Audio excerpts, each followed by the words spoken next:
Hello friends, exercise 2.4 से question number 3 करेंगे।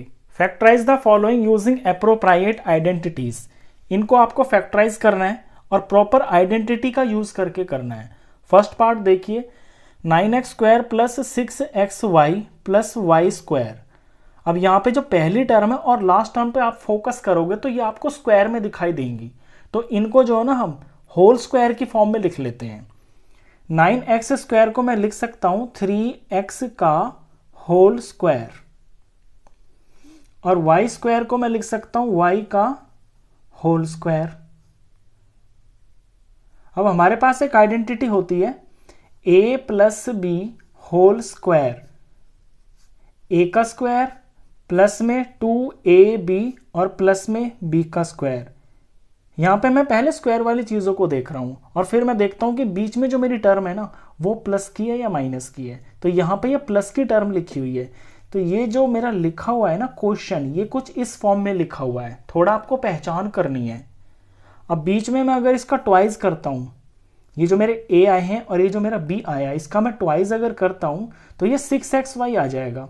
देखिए कैसे, ट्वाइस ऑफ 3x और यहां पे ये y है और ये प्लस हुआ। अब इसमें कोई फर्क थोड़ी है, ये 3x² 9x² ही होता है, y का स्क्वायर y² ही होता है और twice of 3x into Y ये 6xy ही हो गया है। मेरा मेन पर्पस यहाँ पे ये होता है कि ये जो a और b होते हैं ना, इनको फाइंड करना होता है और ये मेरे को निकलते हैं, मेरे को पता चलता है ये साइड में से। एक बार a और b पता चल गए तो फिर मैं यहाँ पे चाहे प्लस का 2 हो चाहे ऐसे माइनस का 2 हो, वहाँ पे जस्ट मेरे को वो कॉपी करने होते हैं ट्वाइस के पास में।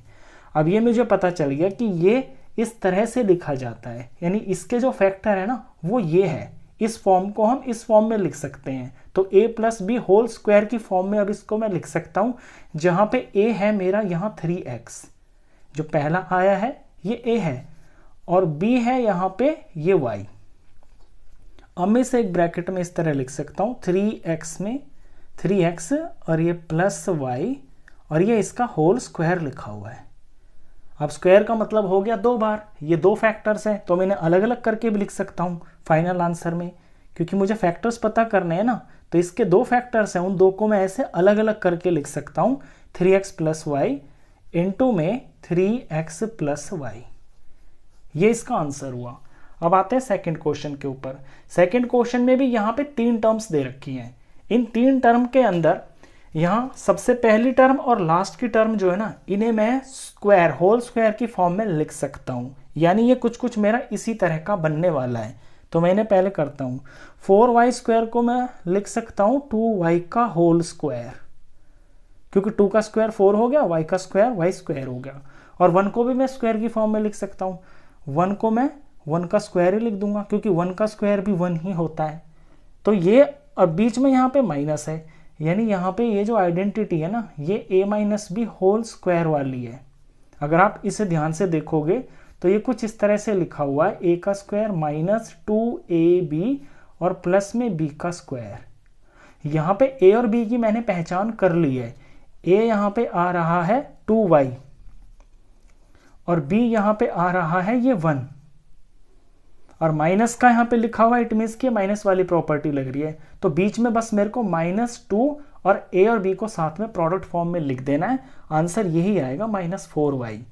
ये माइनस, ये 2, a की जगह पे 2y और b की जगह पे 1 और यहाँ पे ये प्लस। देख लो आप इसको मल्टीप्लाई करके, 2 2 4y हो गया और ये माइनस भी है।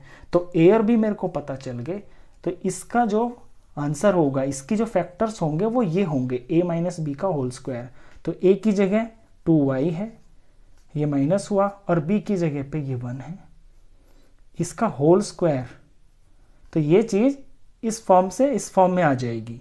अब ये स्क्वायर फॉर्म में लिखा हुआ है, मैं इसे 2 अलग फैक्टर्स करके लिख सकता हूँ, 2y माइनस 1 इंटू में 2y माइनस 1। ये इसके 2 फैक्टर्स हो गए हैं। अब आते हैं इसके थर्ड क्वेश्चन पे। थर्ड क्वेश्चन में लिखा हुआ है x² माइनस y² अपॉन में 100।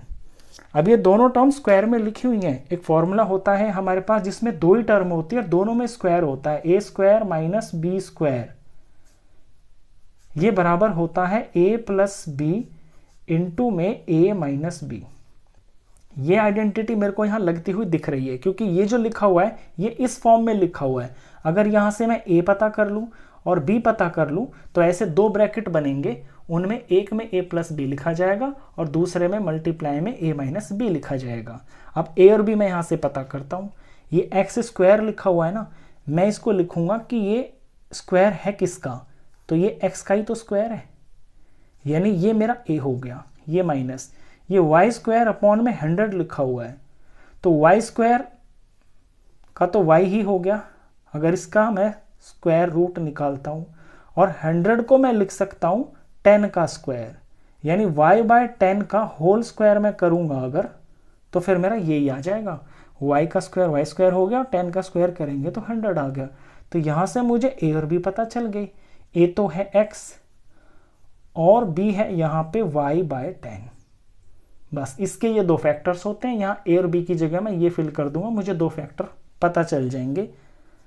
तो x प्लस में y बाय 10 और x माइनस में y बाय 10, ये इसके दो फैक्टर्स हो गए हैं। लास्ट पार्ट था, क्वेश्चन खत्म।